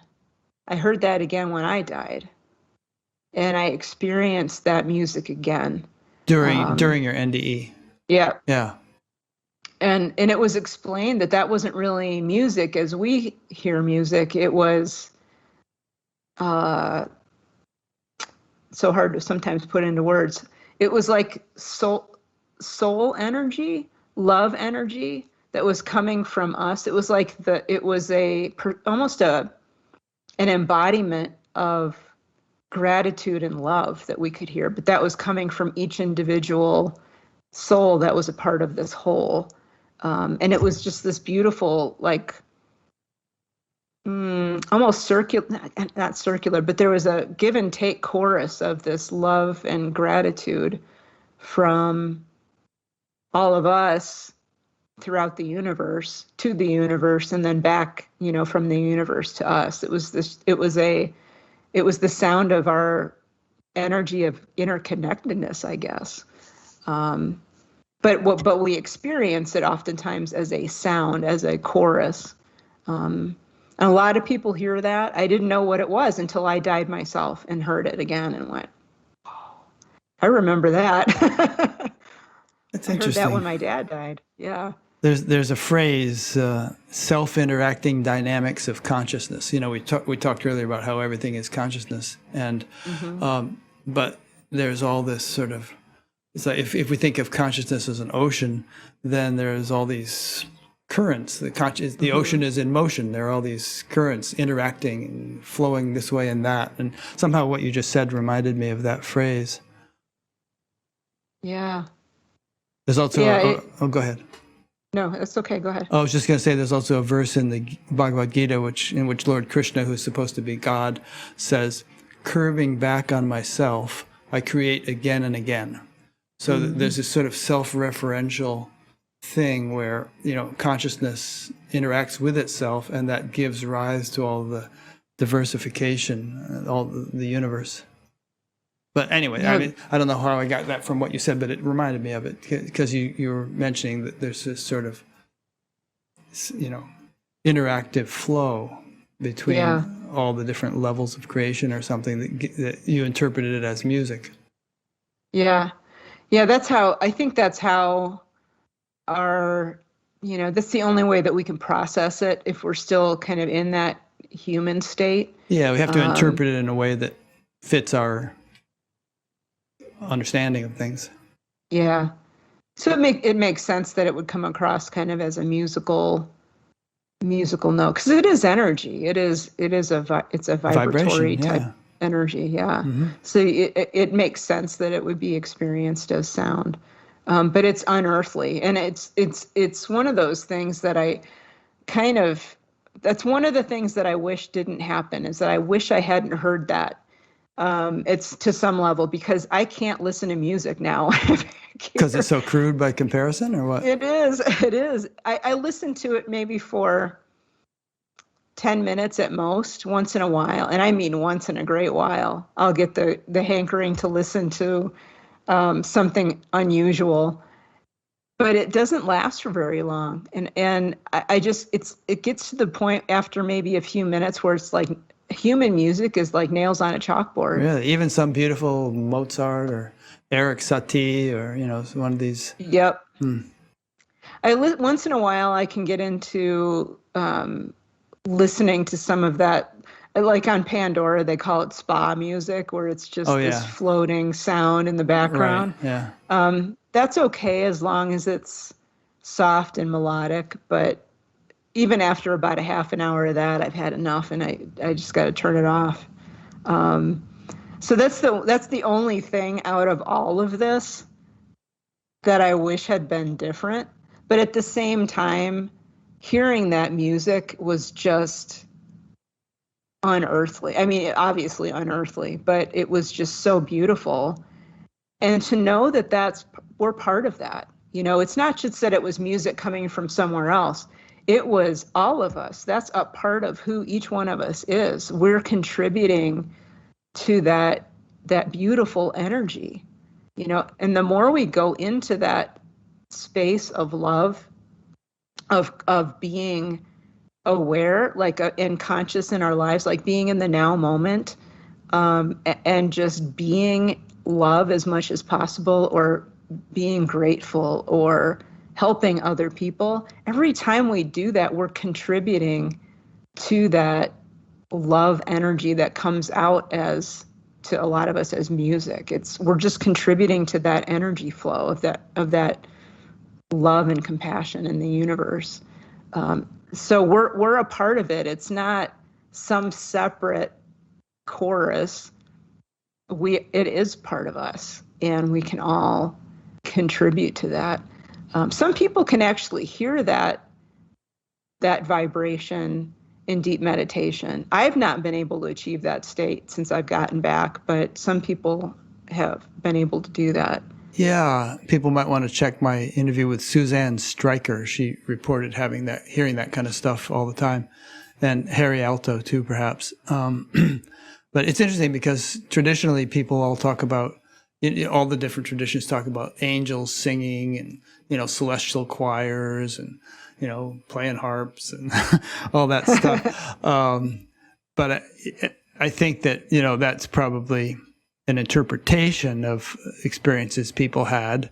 But I bet you a lot of people throughout history have experienced what you're referring to. In fact, just to add to it, it's said that there is and you've actually alluded to it, you've experienced it, there's a celestial level of life. There's a really subtle dimension of life, which isn't commonly experienced by people, but can be, even in a regular, while they're alive and functioning. It doesn't have to be an NDE. And, I've spoken with people who have had visual and auditory and other sensory experiences of that field, some of them quite commonly, because they've refined their capacity to have those experiences to such a degree. It's well within the human field of possibilities. Yeah, totally. It totally is. I can see once in a while, it's easier for me sometimes to see that energy than it is to hear it now. There are many times when I'll be going, and it usually happens when I'm out hiking out in the boonies.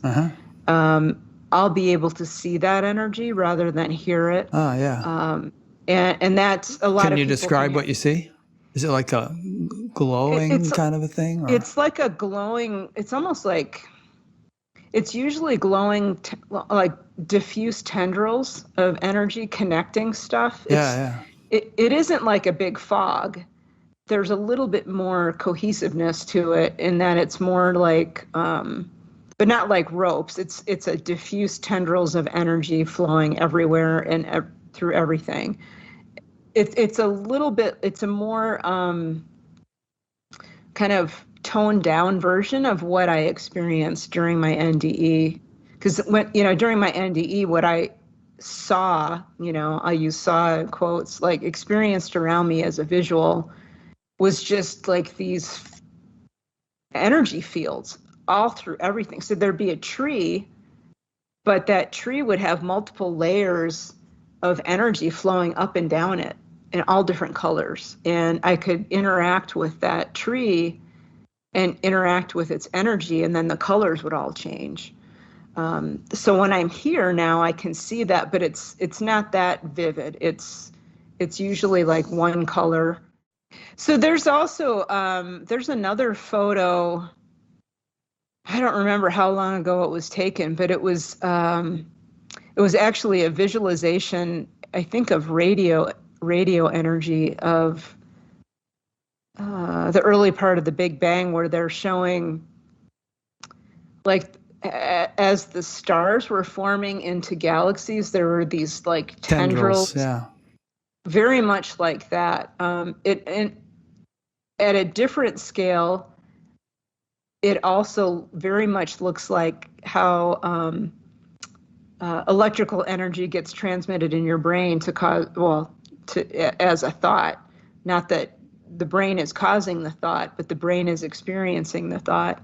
But when they map that, and when they kind of visualize that, it looks like these little, tendrils of glowing energy. So that's what this looks like to me. It's very much like that. Well, that's really cool. And I think that's a very genuine experience. I think you're actually, and it's, again, within everyone's capacity to experience if it gets awakened, but you're actually experiencing the sort of subtler reality of the world and subtler mechanics of what's actually going on in the world. And it's probably easier to see when you're out in nature than it would be walking down city street or something like that. Although even there, one can see stuff like that. I bet people who are more attuned to it in the city could see it. I grew up in the country, so I'm not really as attuned to living in the city as some people are. So cities make me feel a little bit claustrophobic, and I always feel like I want to protect myself. So I'm able to let go enough when I'm out in nature. But if you're, for people out there who are more attuned to living in the city, you could probably see it in the city too. Yeah. And, we should probably add that it's not like a big important thing that people can see this stuff and you're really missing out on life if you can't. But it's just interesting because it suggests what some human capacities are that are not common, but that could be.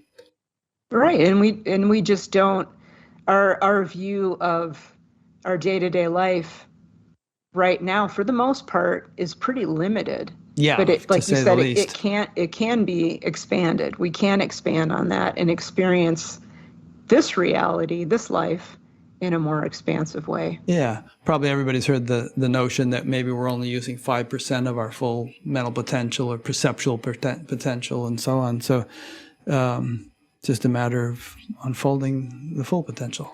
Yeah. Which is not that difficult. It just takes some dedication. Yeah. And persistence. Here's another nice point among your points that you listed. You are never alone. Mm-hmm. You want to dwell on that for a minute? Yeah, that was one thing that I had been struggling with in the months before my accident. I just had always, maybe even most of my life, I had just felt like I was an alien on this planet, like I was somehow alone. And I didn't really ever feel like I fit in. I just didn't know how to relate to most people. I don't know, maybe that speaks to somebody out there who's a psychologist or something. I don't know, but I just never felt comfortable on this planet, even from the time I was a little kid. And I dealt with it okay for the most part until I was, in those months before my accident, and I was really starting to feel it then. My marriage had broken up, and I was living alone, and I don't know. I was getting into kind of a funky. I don't know. Mindset. Yeah. And I just didn't feel connected to anyone and anything. And I just felt like I had been abandoned on this planet. Like I was some alien abandoned on this planet. So, and one of the things that I was taught during my NDE was just what you said, we're never alone. And it isn't just the human contact that I'm talking about. It's that there is no separation between what we experience as reality here, what we call the physical realm, or what I tend to call the physical realm, and what a lot of people would call the afterlife, or what I call the spiritual realm. It's not the afterlife, by the way. if you ever around me, don't use that word, because that's a button for me. I don't, that's not the right word, because it isn't the afterlife, it's our life. This is life too. There's no difference. It's all connected. There's no separation. What we are surrounded constantly by those in spirit who are in that spiritual phase. Some will never have an incarnation in this human form. Never. They may never want to, they may never need to, they may never have the opportunity to, but we can still interact with them because we're all part of the same space, the same spirit, spirituality, the same spiritual energy. So there is no separation. And when I finally, like after I got back and really started thinking about that, that has really allowed me to open up that communication. Not that I want to be a medium or anything, but just so that I can continue to get intuitive guidance, so I can continue to access my own intuitive space, but also maintain that connection with those beings who are what I call my spirit friends, or my spirit peeps. They're always with me, and I know they're here. And doing that is allowed, actually, and I don't want to get into like ghost stories or anything like that, but it's allowed my sister who died a long time ago to come visit me every once in a while. Not like we have a conversation or anything, but I know when she's here, and she just drops in. I think she just she's my older sister. So I think she's just checking up on me like an older sister does, and wants to see if everything's okay. And then then she's gone. Well, even Willie Sydney checked in on you, you know? Yep, exactly. Yeah. So we're connected to all those people, whether they're physically here with us or not. And just being open to that in a healthy way, at least for me, has allowed me to just maintain those avenues of communication, and just given them the opportunity to show up every once in a while. And I've had, friends of mine who have passed away in the last couple of years. One who came in, I actually didn't know that she had passed until I was in the kitchen one day, and somebody was flipping my light switch on and off, and I was the only one in the house. I mean, literally flipping the switch on and off. And I looked over there and saw it go on and off, and I said, "Could you actually see the physical switch moving up and down?" Yeah, it was going up and down. Wow, that's spooky. And the lights were flickering on and off. Uh-huh. Well, at first it wasn't. Then I thought, well, I wonder. I knew one of my friends was seriously ill. And that's when I decided I needed to check up. And I checked in with her daughter, and she had just passed away. So I'm thinking that's who it was, because this friend of mine was kind of a jokester.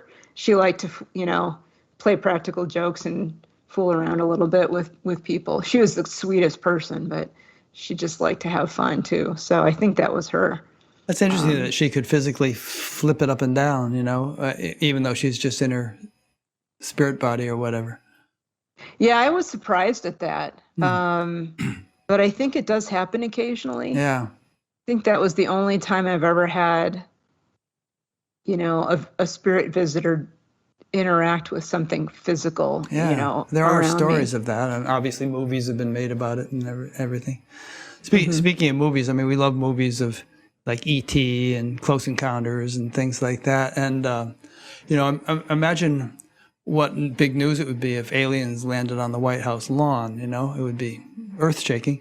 But, ironically, there is the world is teeming with life that we don't even know exists because it's subtle and we don't perceive it. And the vast majority of people don't realize it's even there. So it's kind of funny in a way that there's all this stuff going on, and we're just going to waltz through our lives oblivious to it. Kind of like, we had horses when I was growing up, and we once in a while they'd have to have blinders on when we rode them, and it's like most of us go through life Like with these that, little yeah. blinders on, and we're focused down on what we can see right in front of us. Yeah. And that's how I was. It's not that it's that's not a ding against anybody, really. It's just how we tend to be. Yeah. And I was certainly there. And maybe it's how we need to be in order to live life. Yeah. I mean, like you said, it was almost more than you could handle. They were giving you so much information. It was like, oh, so cool it. So Yeah. I think, in fact, with psychedelics, they say that people who study psychedelics and talk about them a lot say the brain is kind of like a filter, which actually limits the amount of experience we can have. And psychedelics seem to, thin or shut off the filter for a while, so we get flooded. But we couldn't function that way all the time. But I would say that spiritual development cultures the ability to be more open and all-inclusive and perceptive in a natural way, which can be stabilized so that you can, drive a car and do whatever you need to do while yet in a very perceptive, open condition. Yeah. Yeah, to me, that's the good balance to achieve, is expanding your awareness just a bit, but yet still remaining grounded enough to function and do what you need to do here and learn what you need to learn, because you're here, we're all here for a reason. At least that's the way that I look at it. And I think, yeah, it is. I know I have a friend who sometimes I think she sees it a blessing, or sometimes it's a curse, but her filters are kind of gone. They always have been. She was born with a different set of abilities. Like she has a lot of memories of in her belief system, their other lives. So she came in with like these tons and tons and tons of other memories in her life. And it's hard for her sometimes to kind of focus in on the now moment, I think, and get done what needs to get done, because there's all this other stuff that she now has to just consciously set aside and focus in on what's going on right now. Yeah. I interviewed a guy named Jim Tucker a couple of months ago who studies children who remember past lives, and sometimes in incredibly vivid detail, naming the name of the battleship that their plane took off from and the names of the buddies who were with them on the battleship, and all that gets, verified and so on. But we had quite a bit of a discussion about how, we do need to sort of have that turn off at a certain point in life in order to live this life. Yeah, because you can get kind of get wrapped up in that stuff, and I've never, since this happened, I've never really been all that interested in trying to figure out past lives, or I call them other lives, because past, present, and future doesn't really hold any meaning, but those other, if I've experienced other lives, which I think I have. Unless they have a direct bearing on what I need to do and learn now, it doesn't really make any difference to me. I don't really care to dive into that stuff. Right. I had a spiritual teacher who used to say the past is always a lesser developed state, and there's really not a lot of point in trying to figure out what your past lives were and all that. No, I would agree with parts of that anyway. Yeah. A question came in from Helena again in Montreal, who asked a question earlier. She's wondering, could you describe the pitch of the music? We were talking about that music. Was it very high frequency? She said, I did hear thousands of angels sing at an extremely high pitch when my mom passed away on the third day. I guess she means the third day after her mom passed away. I knew her soul had entered heaven at that point. Yeah. Yeah, I think it was more high pitched. A higher frequency, although it was more complex than just, a higher pitch. The complexity is really difficult. I'm not a musician anyway, but it was a lot more complex than that, although I would say that I would agree that it tended to be more on the high pitch side of the sound, what we would call the sound spectrum. So I think what you heard was kind of the same thing that I heard. That's fairly common. It's called the shared death experience, where people somehow have experiences surrounding the death of a loved one. It doesn't have to be right when the loved one dies, It can be days afterward. So, humans always have to have names for stuff, and that's the name that we've chosen to put on all that. But yeah. So, and in fact, my friend who flipped the light switch on and off, that would have been, I guess, a shared death experience too, according to the definition. But I just say she visited me before she moved on. So that's a great thing to experience, though. It's beautiful when you can hear that, Helena, and it can be life altering for people just to hear that. So to me, that's a blessing. So I'm glad you shared that. Thank you. Great. Perhaps before we run out of time, you want to say a little bit about gratitude. Yeah. So gratitude is, again, it's another form of energy, but it's a form of love, really. It's an energy of loving appreciation. I remember that when I was, in that spiritual place, whatever you want to call it, the teaching was really that we're sort of misunderstanding what gratitude is. It's love, pure and simple. Gratitude in its highest form is love. It's compassion. It's appreciation. All that's part of love. But in some teachings now, in the modern era, there are some people out there who are teaching people how to try to use that, what would you want to call it, lip service gratitude, to try to somehow trick the universe into giving them stuff. And to use gratitude as a tool, or as a manipulative tool, I should say a manipulative tool, that's defeating the purpose. It's not what gratitude is. It's not the highest form of that concept of love. So, I was being encouraged to just be grateful as a form of love and appreciation. And that's it. Just don't try to use it for anything. Don't try to manipulate someone with it, or try to manipulate the universe with it. It's just love. And to share that from your heart, because that is, again, gratitude, it puts you into that heart space faster than almost anything else. If you're really needing a quick way to get into the present, and to get into a really positive vibe, I guess, for some people will call it that, but a positive mindset or a positive spiritual state, go through a gratitude exercise. Really dive into 5 things in your life that you're grateful for right now, and just really consider them, not just off the top of your head and just let them go. Really feel it. Get into the feeling of that. And it can be, being super grateful for having a house that you're living in, having food on the table, having a loving family around you, this is the one I wake up with still every morning.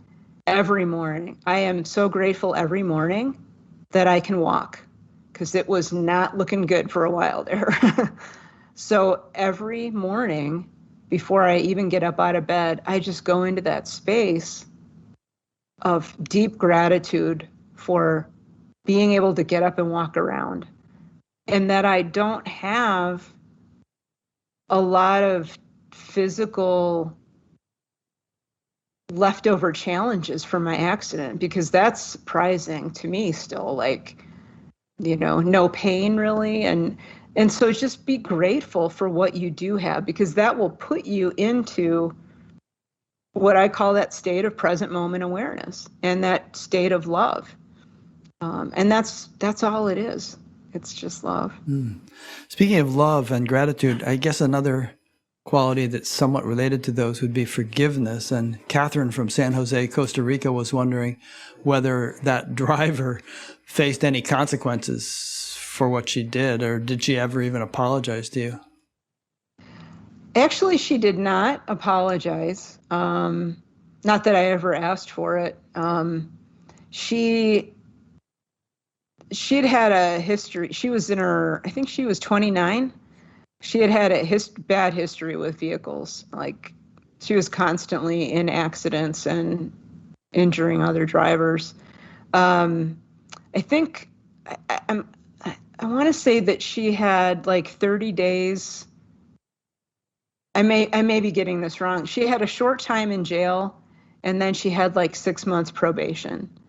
As far as like, our justice systems go, but I learned very quickly that I had to let go of that, and I had to just, not that I was, necessarily grateful to her for hitting me, but I had to let go of any negativity that I was carrying around toward her, because she did what she did. I couldn't change it. I did the best I could to avoid the accident. I know that in my heart. And she was going to be, and I know she's probably, at least for a while, probably lived with it. I'm guessing. But that was up to her to live with. So I knew I had to just release myself from that attachment to feeling any bad feelings toward her. So if you want to call that forgiveness, that's what I would call forgiveness, is just disconnecting myself from any of those negative feelings, because I couldn't change anything. In a way, she helped me. She didn't know it, but she helped me become more aware and awake in my life. Sometimes the people who talk about planning our life before we are born, say that we actually work out arrangements with people like, oh, I really need to experience being abused by an alcoholic or something. Would you be that person, please? And the guy says, I don't really want to do that, but please, all right, I love you so much. I'll be the alcoholic and I'll come in. And I don't know if it really works that way, but you hear people offer those kinds of explanations. Yeah. So maybe you had some pre-life arrangement with this woman. I don't think so. Yeah, maybe not. I don't think so. I think the way that I've seen it and kind of come to understand, at least for this one instance. Now, that the prearranged stuff may happen. I'm not going to discount that. But for this instance, for me, I think we were both guided to be at that place by our own teachers, our own spiritual teachers. Your own karma, she had a lot whatever. of learning that she needed to do. And so did I, in different ways. And, coming together, excuse me, in that way, gave us both opportunities. So, what I was hopeful for is that it would help her kind of get her life back on track. I suppose in the big picture, everything everybody experiences helps them. It's either the school of hard knocks, or maybe it's a pleasant thing. But I think ultimately there's an evolutionary agenda to everything that happens. Yeah, I think so, and I hope that she took the opportunity as a result of this to kind of examine where she was in her life and change some stuff, because it was. I could tell just by talking to. I did talk to her attorney for a little while. And then I talked to the police officers who worked with her a little bit after the accident, and I know she was in a bad space.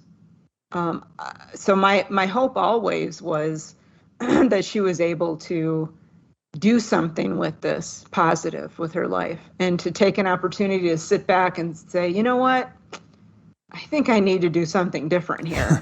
And then make some changes, because that was the opportunity. Yeah, I hope I so. think presented to her. Yeah. We received a nice comment from Jeannie Sparks in California. She said, just want to say thank you, and that I needed to hear this. Oh, you're welcome, Jeannie. Thanks for listening in today. Yeah. And thanks to everybody for listening in.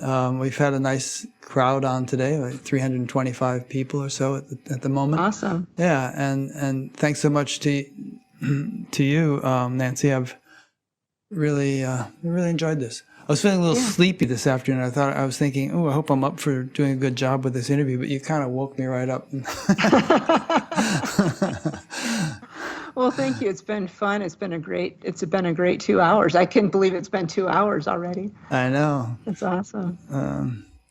What was it Groucho Marx said? He said, time flies like an arrow, fruit flies like a banana. Yeah, I don't have a very big repertoire of jokes, but that's one of them. Irene says that's for sure. I have about 3. Okay. 3 more than I have. Anyway, thanks a lot. And thanks to those who've been listening or watching. And next week, actually, it'll be next Tuesday because her schedule's a little weird. I'll be interviewing Lynn Twist. And Lynn has written a book called The Soul of Money, which is not about what you might think when you first hear the word money. And she's a remarkable person. I saw her speak at the SAND conference many years ago. She's really a force of nature. She's also involved in something called the Pachamama Alliance, which has to do with indigenous tribes in South America and saving the environment and all that. So that'll be next week. So thanks again, Nancy. It's been great spending time with you, and we'll be in touch. Thank you. I've really loved every minute of it. Thank you so much. Me too. And thanks to those who've been listening or watching, and we'll see you next time.